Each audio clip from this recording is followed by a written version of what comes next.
Well, good morning, everyone. Welcome to Not Your Normal Sunday Show. I'm Jeffrey Daugherty. Of course, this is my good friend, R. Wayne Steiger. Wayne, we've had our challenges for a week or so, but here we are back again, ready to rock and roll. Well, tenacity always pays off. Tenacity always pays off in the end. Yeah, There's really no substitute for tenacity, is there? there really isn't. You just have to be, it is what it is in this life. If you're not flexible, I love what the late John Candy said. I'm like the mighty river that flows. I bend as I go. Yeah. But Wayne, sometimes, and maybe you can help me out here a little bit this morning, maybe we can do a little live counseling. Sometimes I find that I can be a little bit too tenacious, especially when things happen that affect people that I love. I want to get in there and I want to protect. I want to jump in somebody's face. I want to get in there and fix everything and make everything right. And I want to get in there and just really be very, very proactive. But sometimes I think you have to not be that way, and you just have to let people do their own things sometimes, and you have to let people discover their own ways sometimes. But it can be difficult when you are really trying to be in a position where you protect, and your first instinct is to, the best way to prevent an attack on the things you love most precious is to meet that attacking force way outside the camp. So I'm dealing with that a little bit this morning. Well, I think sometimes you have to realize whose bone it is you're trying to gnaw on. What do you mean? Well, see, when I use the word tenacious, that was spoken to me decades ago. When I first started in business, I remember a gentleman who really became a mentor to me. He was vice president of CBS on all advertising. And anyway, I remember Bill, we were out having drinks one evening, and he says, Steiger, he says, you have a hell of a future ahead of you, but he said, you've got to learn not to be so tenacious. And I really didn't even know the meaning of the word. And he said, it's all right to have a goal, but he says, it's never necessary to always have the goal. Interesting. Yeah, he was a pretty wise dude. Yeah. That's a really good point. So, yeah, sometimes you got to know, what did Kenny Rogers say? Know when to hold them, know when to fold them. Isn't that the truth, though? And I love that song. I miss that dude, man. You do. And sometimes you just can be, you're always tenacious, but sometimes you're like a duck on the water. On top, it looks like you're smooth, but underneath, you're still going like hell. Yeah, your legs are like this because the damn alligator that's coming up behind you. But no. And I think that's the balance between personalities that are much more inclined to be of a leadership role. I tell people all the time, I have a warrior spirit. Deep down in, and as much as I like to keep the balance, everyone's trying to seek that. Sometimes it is what it is. And happy Father's Day to you, Wayne, by the way. Well, happy Father's Day to you, my friend. And thank you. And how do we make the decision where you have a constant irritant in your life, something that's coming at you, not of your own volition, not of your own doing, it's coming at you. And it does need to be met. It needs to be challenged. And yet we know that what you resist continues to persist. So how do you strike that balance of standing your ground, doing what's right for yourself, and doing what's right energetically? And how do you decide how much space to let this battle rent in your life? I always take the perspective of the mosquito. So the mosquito bites you in the very middle of your back, and you can't get to it, but it itches and you want to scratch it. In fact, you definitely have to scratch it. And the answer really becomes, you can find an angle of a wall or a door and scratch your back that way, which we've done for millions of years. You can have a person that's in your life scratch it for you. And what I'm trying to say is that we all have that need that has to be addressed. Sometimes it's better done when someone else is doing it. Absolutely. Sometimes you just got to let go. And, we used to say let go and let God, but sometimes you got to let go and kind of let the universe take care of things on its own. Let the universe scratch your back.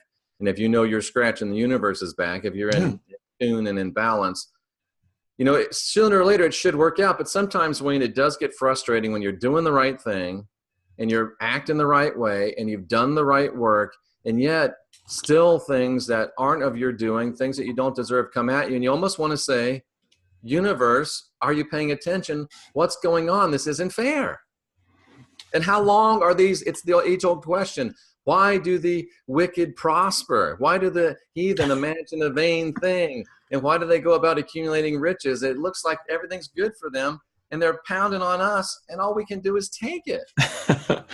Boy, you've really hit on a subject that I think that in so many ways so you do a lot of work at the gym, right?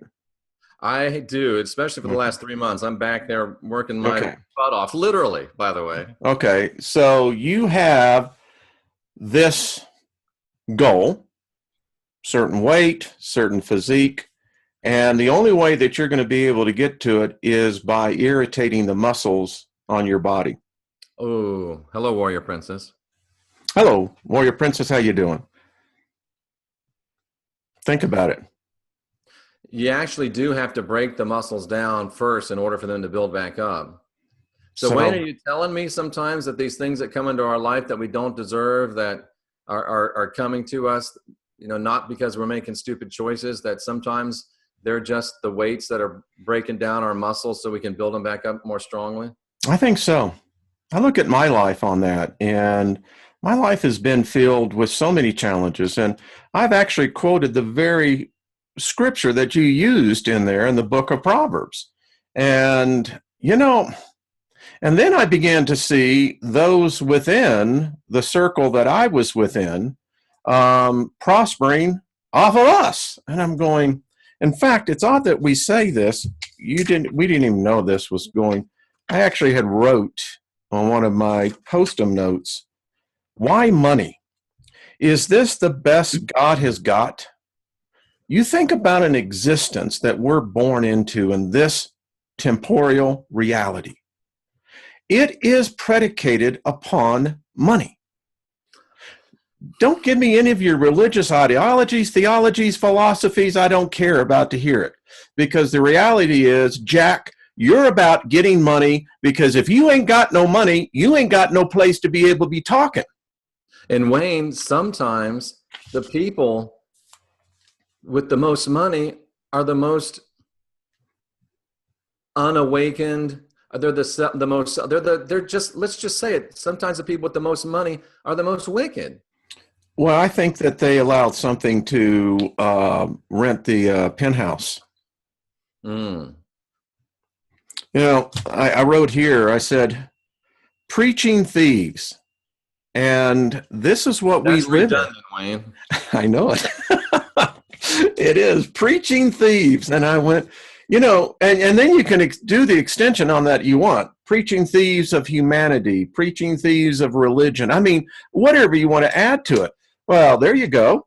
Daniel Richardson, I salute you. And it's just money. I love that. It is just money, but it's so frustrating sometimes that because you and I both walked away from a lot of money to pursue our spiritual pathways. And then you get people with a lot of money tearing you down, and you just want to say, and it's ego. It's at the end of the day, it's ego. It's at the end of the day, it's ego. I don't think it's fair to me. I don't think it's right to me. So you're probably right, Wayne. Even when I'm not in the gym, I'm in the gym. Yeah. There's a lesson here. I don't talk about my business life, but I've learned some things. And you know what? It doesn't matter. It really doesn't matter. In fact, the futility of what we're in, and again, I wrote this morning meditating, why money? Why money? Of all the universes, of all the worlds that possibly exist, I wonder, is money ruling them as they've ruled us. And you can go back all the way back into your theology, into your science, and it's always been about one and primary thing: survival. Survival depends upon you having enough resources that allow you to pursue your philosophy. Yeah. And Wayne, I think the key is, and it's so often this way, people quote things and believe things, they don't get them quite right. And the devil, as they say, is in the details. You always hear, Always is. Money's the root of all evil. Money's the root of all evil. Well, no, not really. It says the love of money is the root of all evil. And if you look at the people that have money that are, I mean, I know we don't talk about good and evil, but there's some people that you can look at them that have a lot of money and objectively they're just evil. The things they do are evil. The way they treat people is evil. The way they do things is evil. And like you say, they, a lot of them thieve and steal to get what they have. Not all of them, but a lot of them. But if you look at them to a man or to a woman, when you talk about their money, it's not just, oh yeah, I have a lot of money. They love that money. That money is their identity. That money is their soul, those houses, those cars, those toys, like Creflo, I want you dollar and the Jets. Well, let's do Jesse. It's this money is me. This money is who I am. This money is what I am. And then it's very rare. And I'm trying to think, I've known maybe one, maybe two people that are, millionaires plus that didn't love money. What's your experience? Two types of people. I think I go back and I remember Horus, the Egyptian god, and how in the Egyptian culture back then, the very wealthy were always accumulating wealth to be bartered for in the afterlife as they made the journey across the river. And I think it's the same way today. We know you can't take it with you. It's that joke that I tell people about the two guys standing on a corner and there's a funeral procession going by. And the one guy says, well, isn't that old man Jones? And the other guy said, yeah, it is. And the other dude said, the richest man in town. He says, I wonder how much he left behind. The other guy said, everything. All of it. All of it. And there's no luggage racks on hearses, Wayne. No, there's not. And Topper makes a good point. He says, I don't believe all wealthy people are evil. I don't either. No, but I've known a lot of them, and I'm telling you, about 90% plus of them are. It changes because it's like this. I'm doing, it's so odd how we get into these things. Started working on it last night, a comparison from 1818, 1918, and 2018. That's interesting. And what I am finding out is remarkable. And the most ardent thing that I am finding that back in 1818, guess what? Every human being, for the most part, had time for inner perspectiveness. Right. Why? They didn't have the white noise. Yeah. By the time we got into 1918, we were in the middle of the First World War, just started. We were in the middle of the first industrial revolution that had begun to really peak in. Right. And then in that point, we became preoccupied because what was introduced to the world? Radio. Yeah. So by the time we made it into 2018, today, the average person has no time for inner perspectiveness, none. Yeah. Even if you get out in the middle of the woods, everyone still carries this damnable device right here. Yeah. And these are, in fact, I wrote this. I said, let me get this. Always amazing me.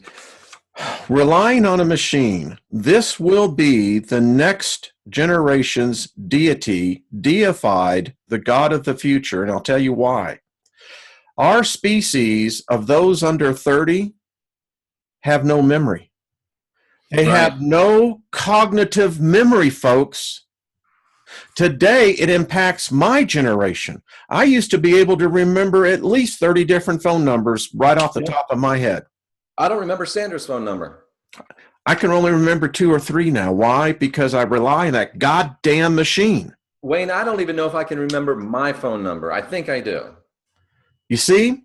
And it's been so subtle how it has creeped in. And again, someone said, and I'm going to repeat, on other planets where sentient life exists, is money the dominance? Is it the machine that is truly the God? Are we falling back into what initially collapsed our culture, our species to begin with?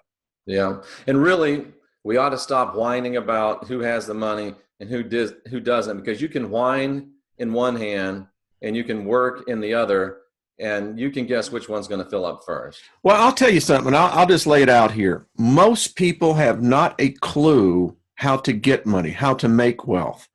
And that's what I did. How much should we concentrate on that as spiritual people? Let's face it, Wayne, if I had $1 million right now, I could change this entire planet. I don't have $1 million. How much should we that are in this spiritual business, that are doing what we do, trying to spread a message that we think can change the world, should we apply ourselves to trying to find some ways of revenue and capital generation so we can apply that towards this most important of works? Well, as Pink Floyd said, welcome to the machine. Here's the point. I used to, that's what I did. I went before venture capitalists. I went before investment groups. I made presentations. We would submit and compete with thousands of other companies. We almost always got chosen, always. And I'd go out there on the stage. And you know what this allowed me to do? It makes you one tough son of a bitch, because when I see the craziness of people writing in their comments, they don't understand. It has absolutely zero effect on me. When you stand before a group, a panel, these are all millionaires, some on their way to be billionaires, and they're critiquing your presentation, your business plan. They're critiquing your critical thinking. They're critiquing how well can you cope and adapt. Those things most people, I dare say, Jeff, never expose themselves to. And you know what it does? It, number one, teaches you to generate wealth. There is a process of how that is done. Many people go about this half willy-nilly and never fully understand. And once you learn how the process is done, I could virtually tell you this. If a person has a good idea, I could tell them how they can get themselves ready, how to go to get angel investors, how to begin to nourish the idea, how to begin to beta test it. Well, first you should do the alpha, then you go into a beta. I can show you how the process of how you get funding each stage of the way. Why? Why do people invest millions of dollars into individuals' ideas? It's because it's not about acquiring money. My whole process was, I was all about building a wealth generation machine. And people don't. I apologize for looking away for a minute. I was just sending a much needed apology. So no, that's all right. And I'm just trying to tell people here, there is a process, Jeff, of how any person who can write a business plan, number one, vet their idea out and show how this idea can begin to generate wealth, it can get funded. Can it get funded in the spiritual realms too? It's all spiritual anyway. Everything I learned in business, I already learned in my Christian circles. Really? Well, all the attributes. I mean, you look at most Christian circles, it's a vicious group. Absolutely. I mean, let's be honest. It's a vicious group. And so when I began to see the comparison, I said, well, the two aren't that different. They're not different at all, are they? No, I don't think they are. And it's just how the system works. You know, Wayne, yes. Go ahead. Would you be willing to put together some type of a seminar and a price point for it for people to be able to come and learn how to present their spiritual ideas to you to try to get them funded? That's something I'll think on. That could be interesting. Yeah. Yeah. I think it's interesting that we've used the term for decades in the finance business of angel investors. And I've had a few. Those angel investors, they're the ones that are going to stick by you in the challenging times. And challenging times are just part of the process. Yeah. And Wayne, I have a sense that, and I'm just thinking of, me personally, because that's, what I know about. I have this sense that there are people out there that do want to help works like ours and that are going to, but I think we can do better to help people help us, because, even God helps them that helps themselves. And, people that you're talking about, there's a lot of people out there, and, we've talked about maybe it's only 10% or maybe it's only 20% of people that are wealthy that also have a heart for helping other people. And I guarantee you, everyone that's wealthy has a heart for reducing their tax burden. So if we can make ourselves look credible, reliable, have a business plan, and have something that is workable, I think there is money out there. And, some of these Bible verses are true. The wealth of the wicked is stored up for the just. There's a lot of people out there that maybe they're not wicked as the Bible says.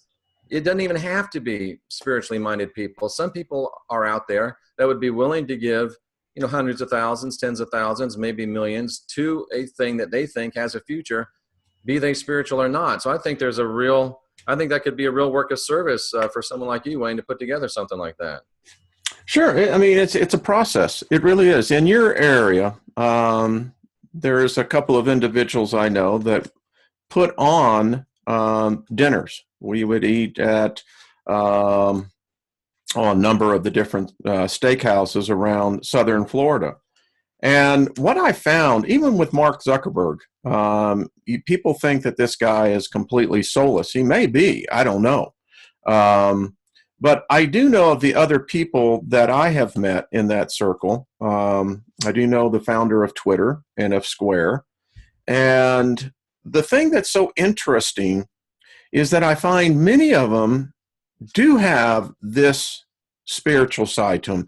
It's not something that is spoken outwardly, but it's discussed it's discussed at every cocktail party I've ever attended. So even the Zuckerbergs, the Elon Musk, the people like that, because Wayne, there's a difference between the old money. They always joke silver spoon in their mouth, but no brass in their boxers.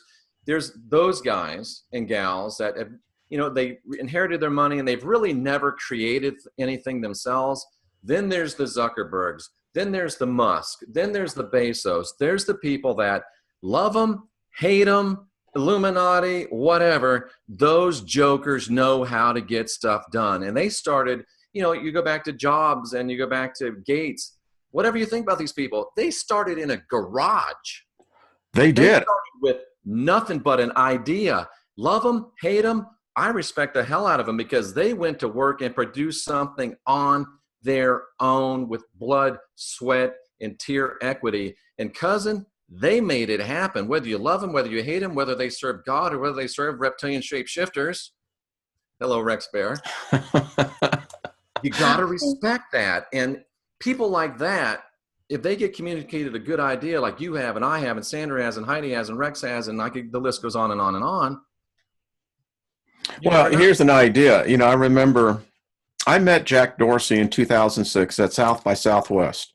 Mm-hmm. He was there with his partner, and they were in a booth, and they were telling us, now, we didn't have smartphones in 2006. We were just converging over to the digital network. Right. But he had this idea of how we could, and I remember walking away from him. I was with a group of attorneys, and I said, who the hell would want to use your phone to text only with 96 characters? I said, literally, I said, that'll never go. Well, don't listen to me all the time because I will be wrong. And the thing about Jack Dorsey, it is a good lesson for all of us to learn. Jack took the value of Twitter and realized something. He knew something that I saw as well decades ago in payment. And most people don't know the story of how Square started. I have no idea how Square started. Jack got the idea of being able to use the mobile phone to begin to address what was called the lower market tier. These were the contractors, a high risk value in all of the matrix. And he said, you know what? That's a market that needs this. And listen, the challenges were immense. Completely uneducated, ahead of the technology, no regulations, no requirements as to what would be secure. In fact, there was no assurance that there would be consumer adaptability. Anyway, true story. He did not even have to write a business plan or executive summary because Twitter was beginning to catch on. Jack raised $40 million within 10 days to start Square. Folks, get this. Within the first year, they had raised over $250 million. That's $250 million. There is no shortage of money in this world. Oh, God, no. I mean, listen, Peter Thiel is a guy that, and by the way, they have gatekeepers. You're not going to get in there. And what people don't understand, in order to get there, you have to immerse yourself into their world. You can't expect them to come into your world. They're going to look at your idea, and they are gamblers. They are visionaries. They are what I would call the seers. So, Wayne, how do we get into that world without sullying ourselves? Oh, it's very easy. I mean, the thing, and we can do this. You first have to learn that I tell people this all the time, and I do. Every one of us have $1 million idea every day. Every day we have $1 million idea. We just have no way of being able to inseminate that idea to begin to take root into this physical realm. And the thing I've learned about people always want to believe the best in the future. Every investment that's ever made is made because that investor feels that this is going to pay off. Now, when you're dealing with the venture capitals on Sand Hill Road, they have a little different philosophy. Their philosophy is this, is that there are thousands of fish in the net. It's the ones that have the ability to eat the others. In essence, your business plan is better than yours, your strategy, implementation for marketing, et cetera, et cetera. They'll invest in that. They'll invest in you. And that's the thing. And I always tell people, what's better? Is it better to have 10% of your original idea, knowing that 90% has funded your dreams, your ability to now live each morning, to get your cup of coffee, not worrying how and who's going to pay the electric bill? Yeah. And it all starts this. Now, it starts also that you have to have money. Every place that goes, there is a fee that will have to be met. And people say, well, but I don't have that kind of money. And the fees are not much. They're sometimes a couple $100. And I go, well, gee, isn't it amazing that you want to go to angel investors because the idea is to have the biggest possible group of investors when you present, because the odds are most are going to walk away, but you only need one. So you can't go amongst your friends and say, listen, I've got this idea. I need to get $200 to pay for a fee. I will do, it's like this video I did this week. If a person could pass the 1895 eighth grade education graduation test, and in one of the tests on money, it says write a check, write a promissory note, and write a receipt. How many people could do those three things today? I'll guarantee you. Our age could do it easy. Yeah, I could do a promissory note like that. Most people don't know under 30 what a promissory note is. Yeah, yeah. So Wayne, we could, I mean, I think this is a very workable idea. But let me ask you something, if I may. Talk to me about this whole idea of what you resist tends to persist. Is that just New Age Buddhist monk chanting on a pillow somewhere, gobbledygook, or is it reality? Well, I think that I had a person on Friday that I just love her, Tony Perfanovich, and her approach is that we are the I am. Right, and I believe that. I do too. But she brought me into a perspective that I had never seen this before. That which resists us the most is the question becomes, why is there resistance there to begin with? Is it something that I am projecting within that is causing my subconscious manifestation? Because what people don't realize, the subconscious never stops. Right. It's always going. And I have found it sometimes to be our own worst enemy. I can have a great idea, but something in my freaking subconscious will become and boomerang me more times than not. That's why I do the life track analysis and repair work, because that's exactly what you have to stop. You have to get your reactive mind under control so your analytical mind can give you the information that you need and you can receive it. Now, you see, you said something that was key to me right there. There's two words that I think most people intertwine, is want and need. Right. You know, we need the substances to maintain life, roof, food, etc. What I want is to become wealthy. Now, that's what most people think, but let me just give you a different point of view, and I'll assure you, you change your point of view on these things, and things will begin to change.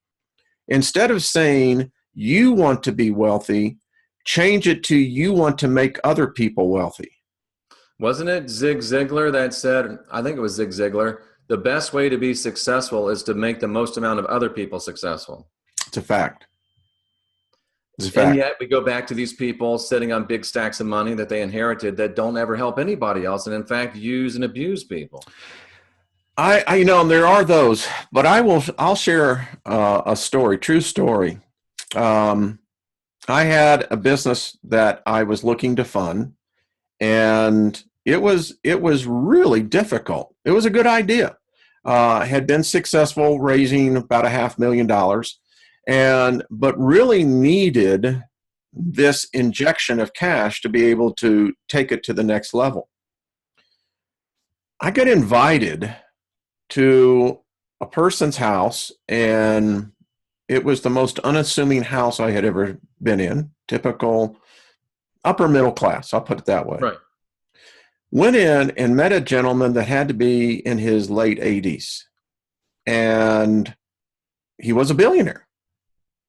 And he did put some money in, but he was the wisest guy I've ever met. And interesting. And the thing that he told me, and he looked me straight in the eye, he said, son, he said, go for this up here, not for this here. He says, interesting that he would say that. Yeah, as a billionaire. Yeah, it's up here.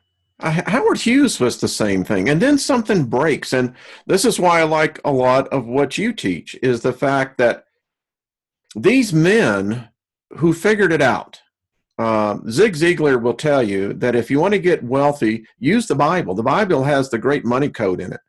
It's one of the most interesting things I found in the book of Proverbs. There are some. Yep, there are some. That's true. Yeah. No, the book of Proverbs was written for a person to get wealthy on.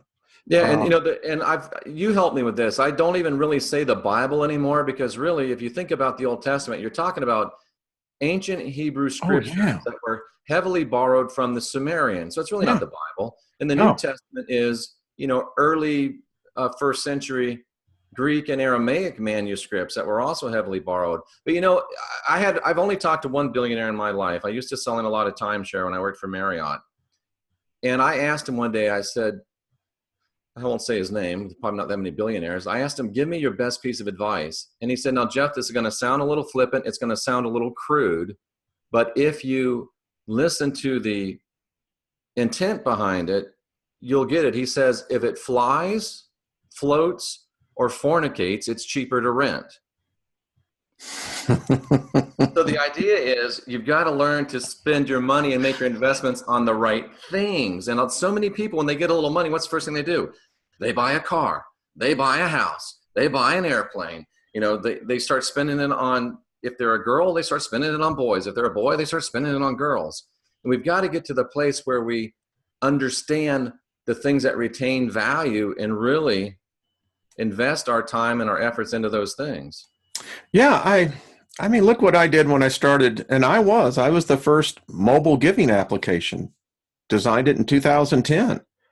Um, that I referred back to a conference I was in San Francisco, and Bill Gates was there.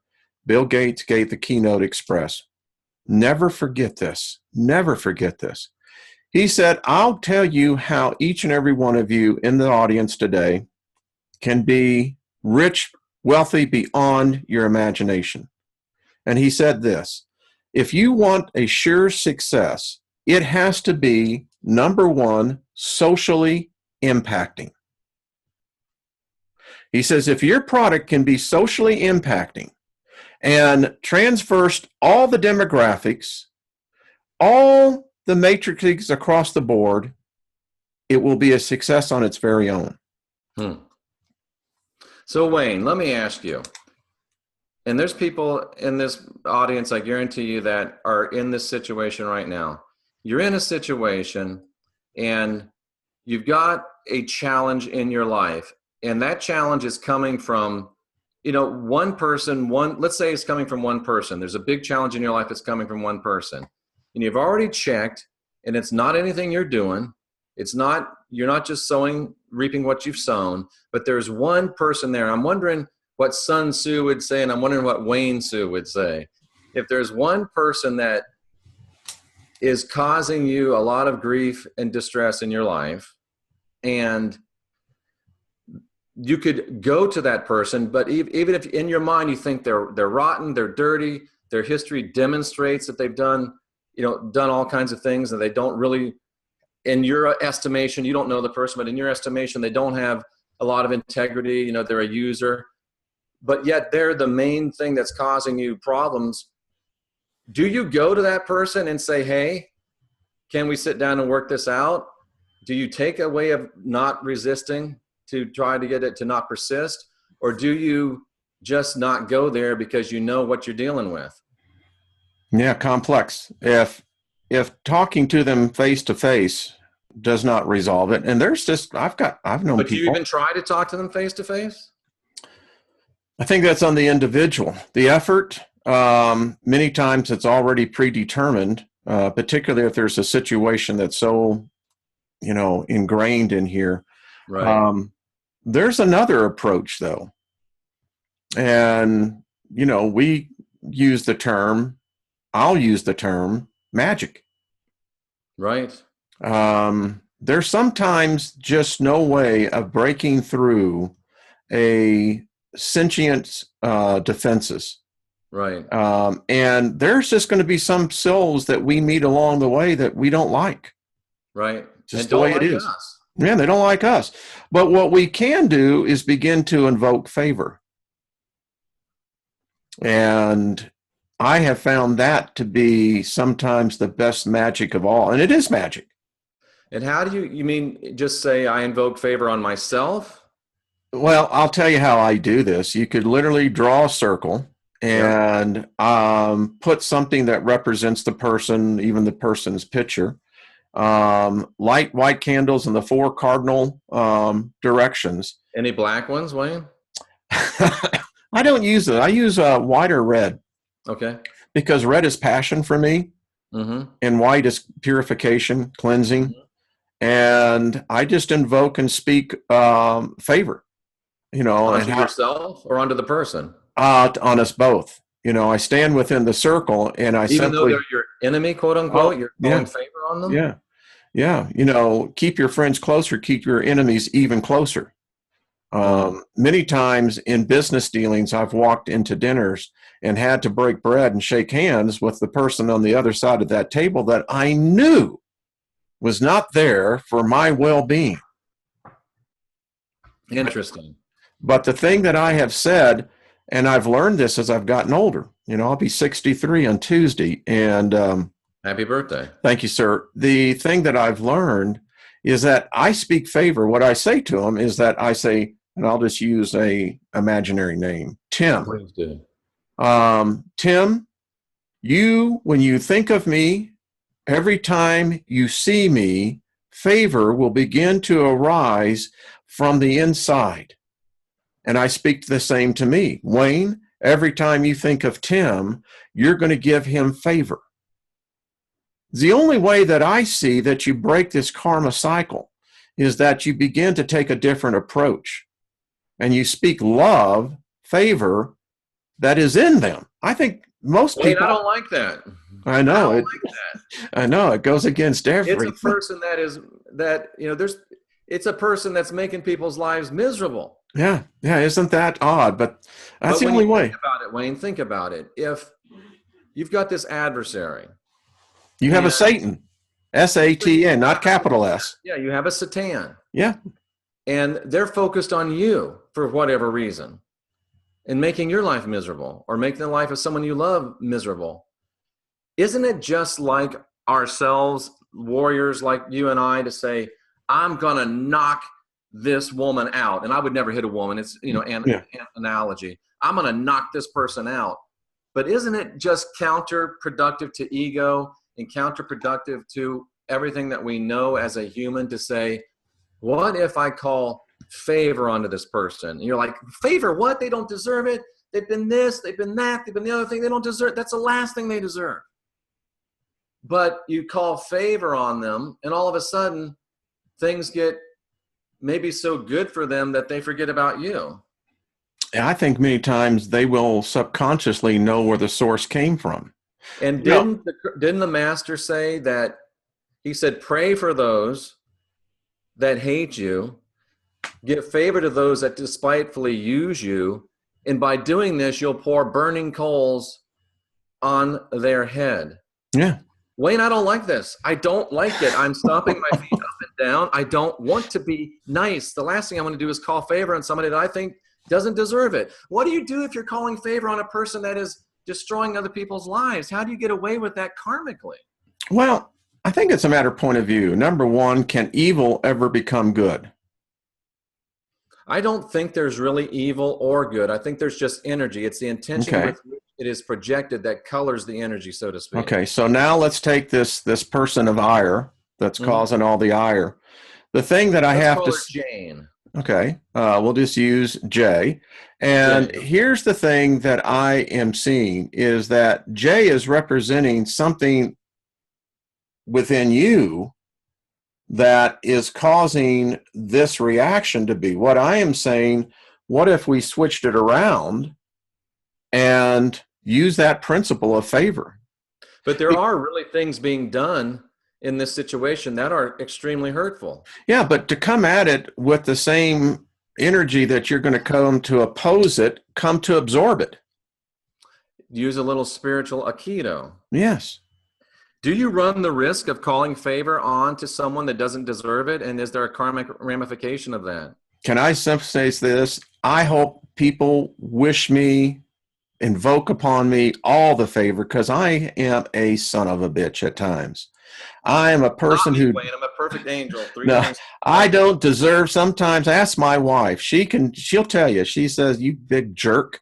And, but this is true. So what's the difference between Jay and you? Is the fact that Jay is doing something that's diametrically opposed to your perception of what is good, of what is right, what is righteous. Okay, well then the only way that that's going to ever change is that you're going to have to either absorb Jay or Jay is going to absorb you. And when you get all upset by Jay, guess what? Jay has absorbed you. You're giving Jay your energy. Yeah. Renting penthouse free. You're living in your best real estate. Yeah, and giving it away for free, man.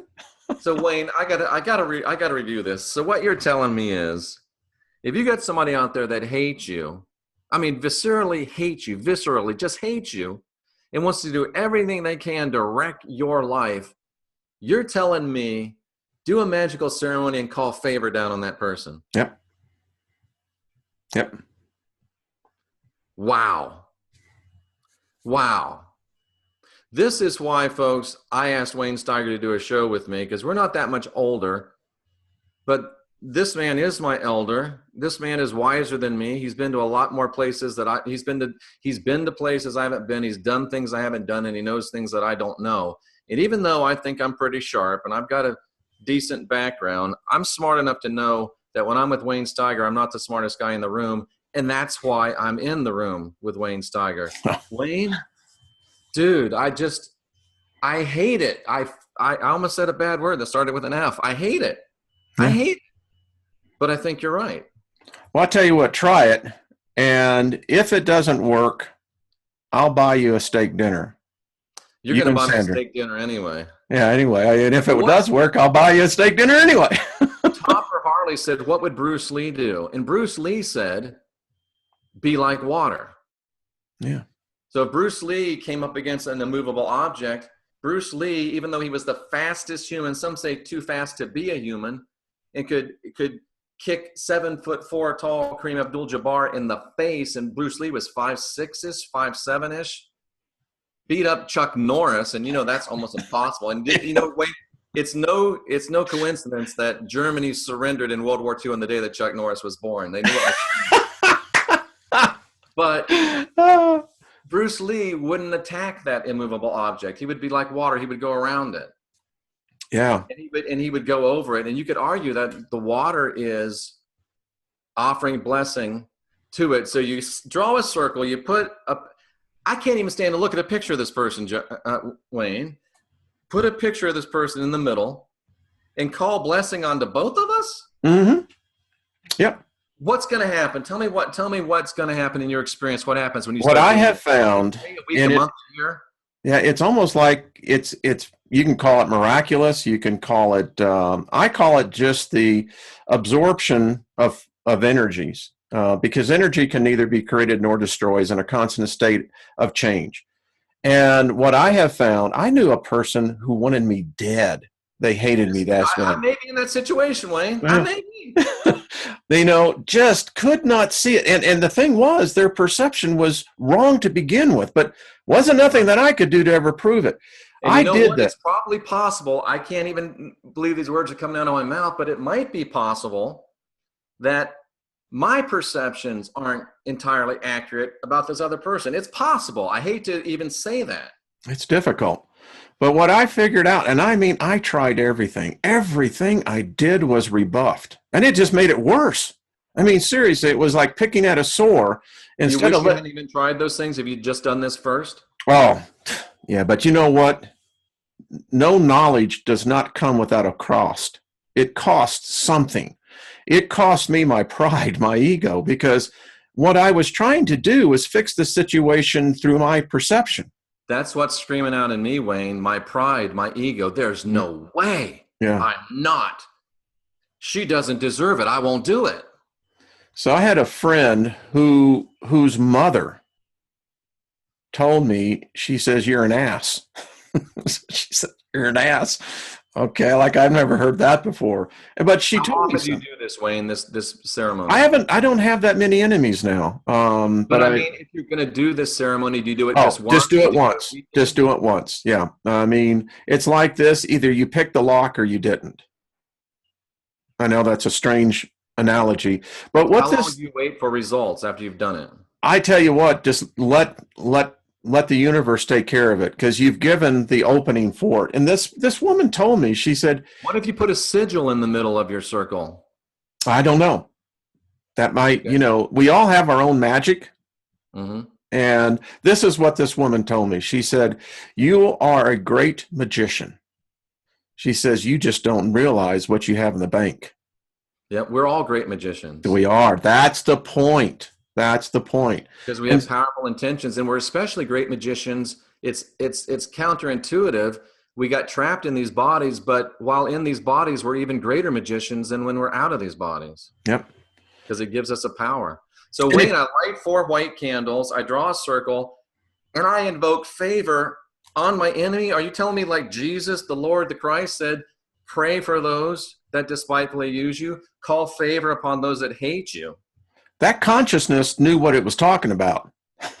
What does it mean, do you think, when he says, and by so doing, you'll call down burning coals upon their head? I think what I have seen is that, and all I can tell you is what I have seen. I've had a person call me up and said, "Man, I don't like what's happened here." And this is a true story. He says, "I can't get you out of my mind." And he says, "I got things I need to do." He said, "Let's get this settled. What is it going to take?"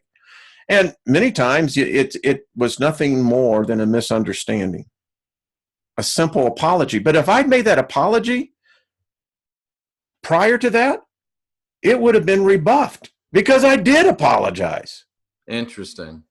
And so I think that that's what it means. It burns within the soul consciousness Of the person that you're calling Yeah. a favor upon. Yeah. Not Yeah. it's not retributory. It's Oh, not, no. It's sincere. but I want retribution. Yeah. What I'd want is healing.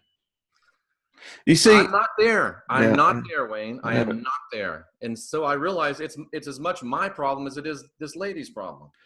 You know, sometimes if you close your eyes and you look and you take away the personification and you just look at the individual, I see sometimes that there could be a problem in the intestinal tract, something like that, that I begin to realize that this is a real person. Are you looking into this person?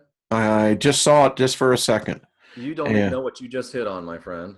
And so there's something there. And I don't like doing this to the public because, you know, Jeff, then I've had too many people write to me and say, I know you can do these things. It's not a question whether I know I can do them. It's a question, it's not always to the benefit, but And there's something wrong there. The energetic cost of doing those things. Yeah. It's very, very hard. Yeah, and it takes a lot out of me, but there's something there. There's something there. And anyway, Wayne, I think you've given not only me transformational information, but people in this chat room.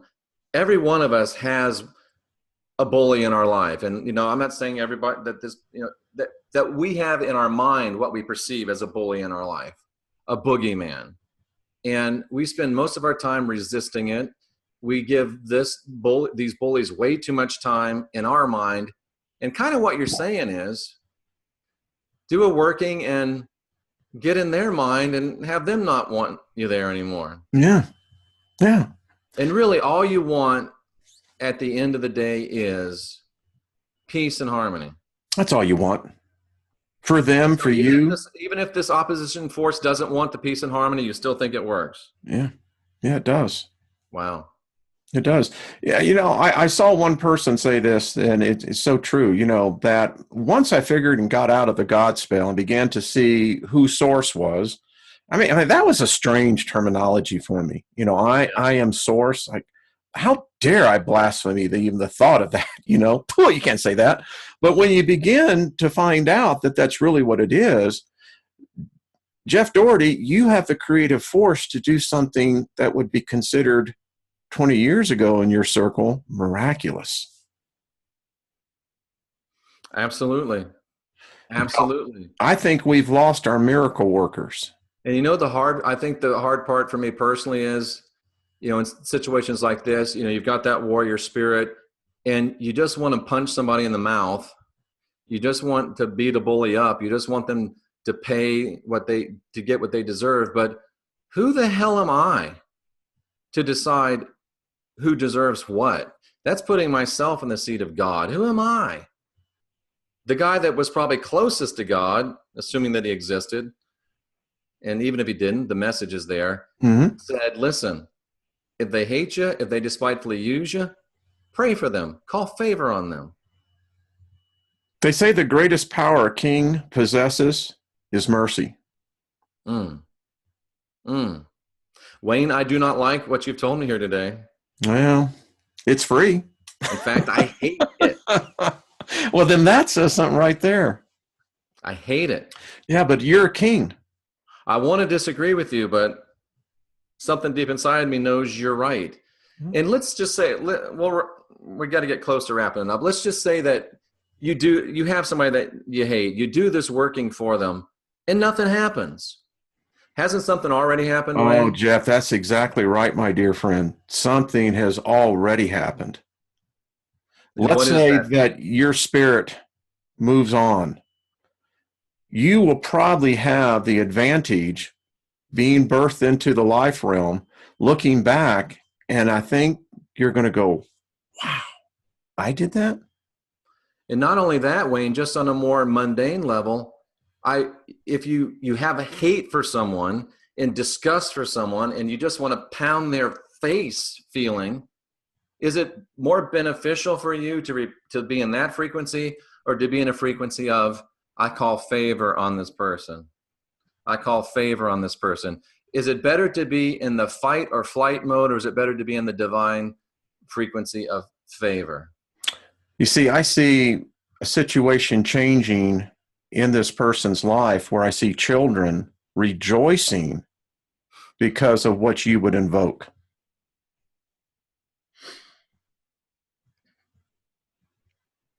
I'm sorry, about the last 3 or 4 months, I've been so emotional. My heart chakra just blown open. You know what, Wayne? 20 years ago, I escaped the fear and guilt control matrix of Christianity. And say that I'm into free, new thought and free form spirituality, and yet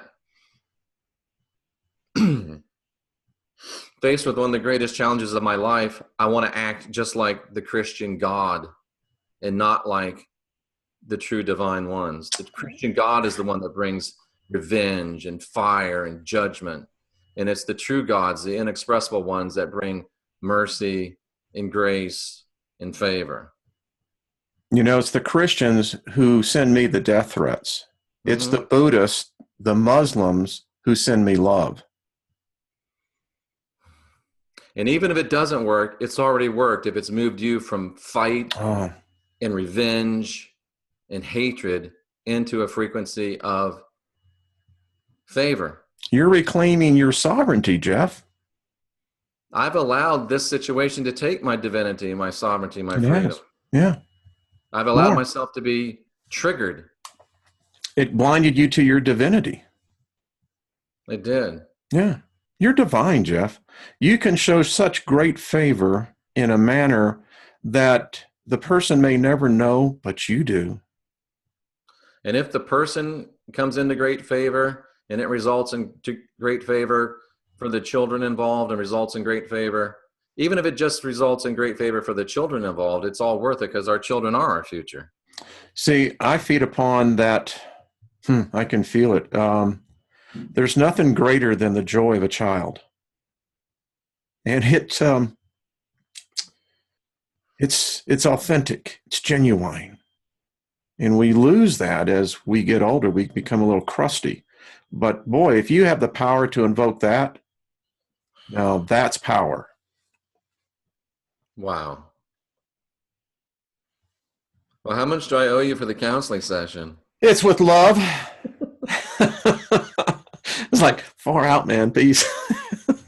This is one of the most transformational programs we've ever done. It's been deep. It really has been. Mm-hmm. Yeah. Wayne, wrap this up. Well, I think we all take a lesson from this. I'll re-listen to this myself. And again, it's teaching me something that I needed to hear. And that is, when we allow someone to preoccupy our energies, we've lost our sovereignty, and we've closed the door to our divinity. Because what we're saying, we're not powerful enough to change that situation. And I say, no matter what the situation is, we can. Yeah. And we are not always right. We get, and then, you know what, I hate to say this, but sometimes the more self-righteous we feel about a situation might mean that we're even less right. No, I think, that's powerful, brother. I'd write that one down. Yeah. Yeah. So, because and maybe we're accurate about how someone was from all the outward signs that we've seen, but we're not accurate with either A, where they are now, or B, where they're going to be. And it's like the old saying, if you don't walk a mile in a man's moccasins, you don't really know. Yeah. No. You don't really know. And we're not the judge. No, and I think that's the thing that, isn't it that the diciest walk we ever do is that, I hear that old thing, judge not and ye shall not be judged. And I'm going, I can't figure out how that works. You know what it really means, Wayne? If you get into the Greek, this is powerful. You just stumbled on what he's saying in the original Greek is, he's not saying don't judge, because you make judgments every day. Yeah. That stove is hot. Am I going to touch it? I'm judging no.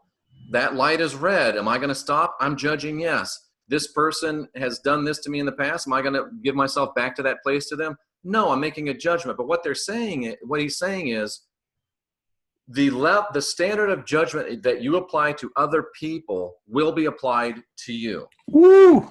That's what the Greek says. So here I am. If I want to apply judgment, revenge, vengeance, wrath on this person, I can do that. And it might even happen. I could use black candles, call out workings. It might happen.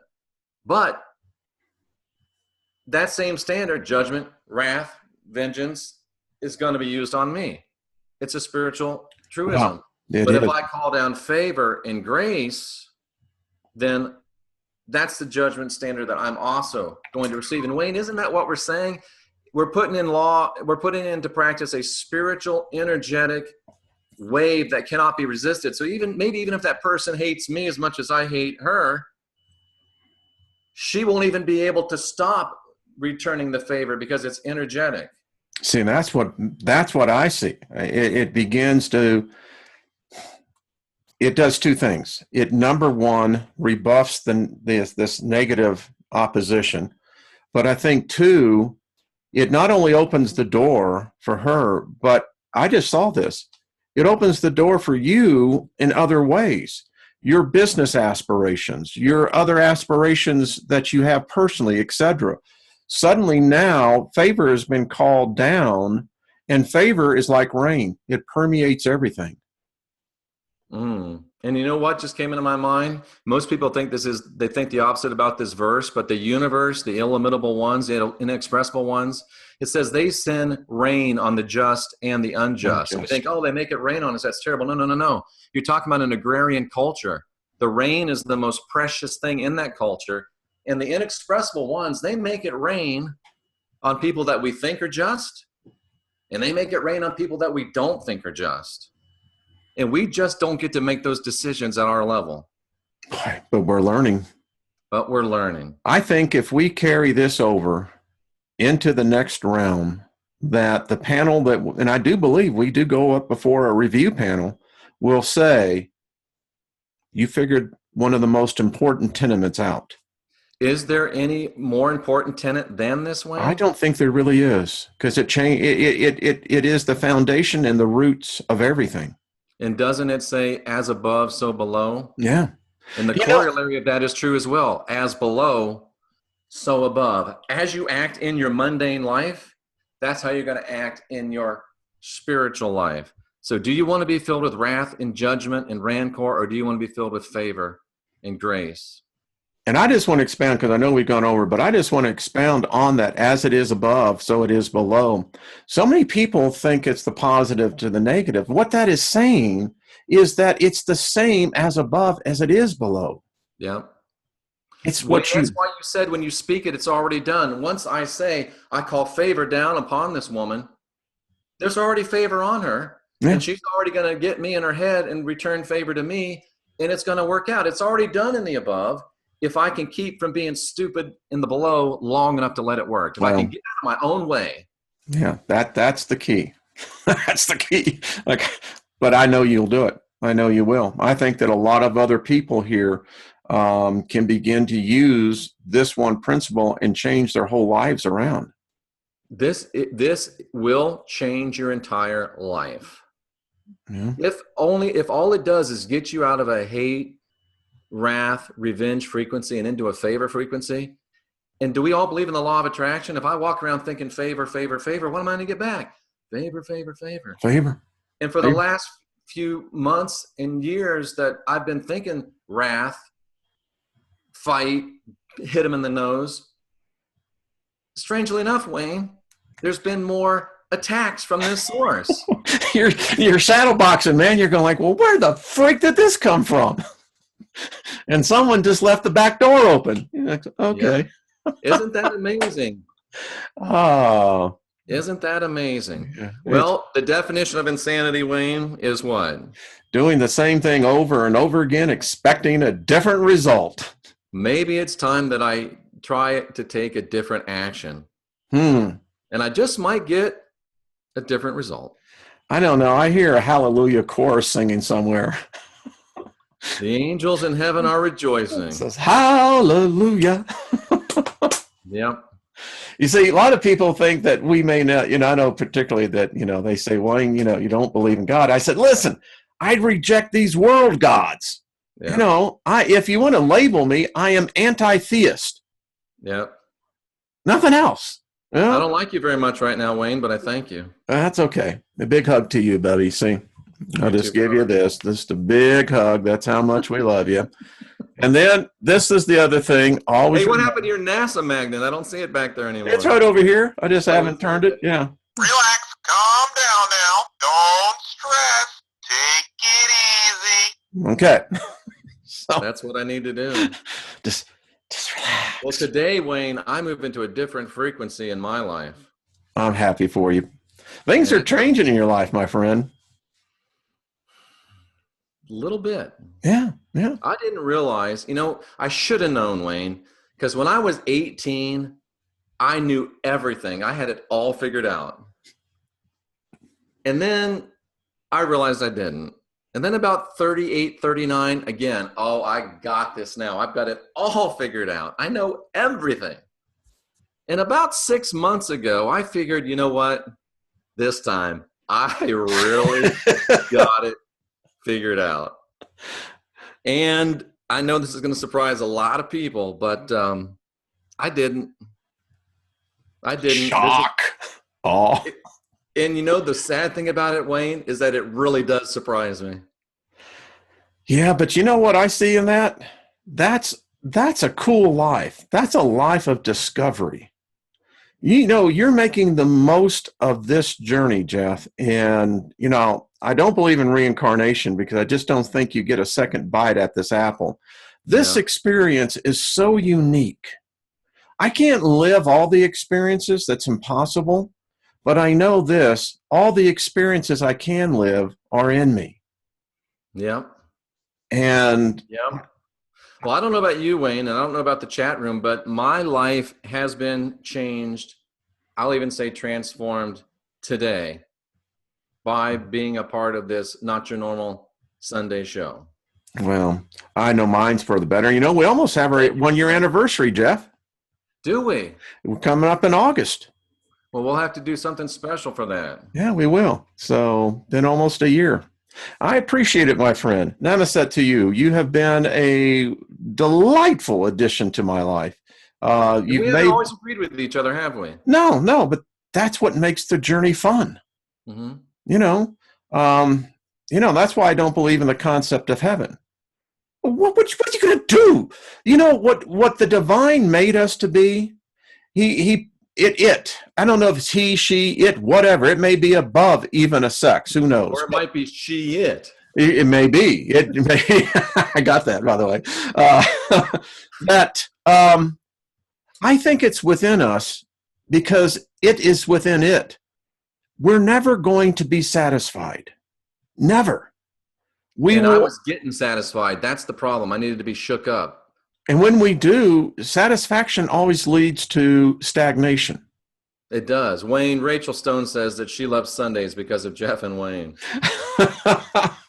Well, thank you, Rachel. That's very kind of you. I enjoy them. I told my wife, she says, well, I have a great show. I said, the thing about it is it's fun. It is. I learn things. And, I got to tell you, the journey is just so cool. It is. It is. Thank you, my friend. Thank you. Sit right there for 1 second, if you would. Okay. Ladies and gentlemen, all I can do is say thank you for witnessing my counseling session with Dr. Steiger. And I think that we've all picked up on Father's Day some techniques and tools that we can use that will help us, if we think of a biblical term, get closer to the Father. Of course, as we expand, they get closer to the Father, Mother, get closer to the inexpressible ones, get closer to whatever we think is our expression of deity. And the way we really do that is by recognizing the deity within ourselves and developing that. And good gods don't hate. No. Good gods don't seek revenge, and good gods don't throw out vengeance. If we're divine, we're sovereign, and we're free, then we need to be divine, sovereign, free, pure, holy, and righteous. So let's apply what Dr. Steiger has given to us in your life, and let's try it. And he said it here. If it doesn't work for you, he'll buy every one of you a steak. Yeah, we'll keep that down to $1.99 each of the steaks. Until next week, I'm Jeffrey Daugherty. Yeah. This is R. Wayne Steiger. Go subscribe to his channel, and we'll see you all again next time.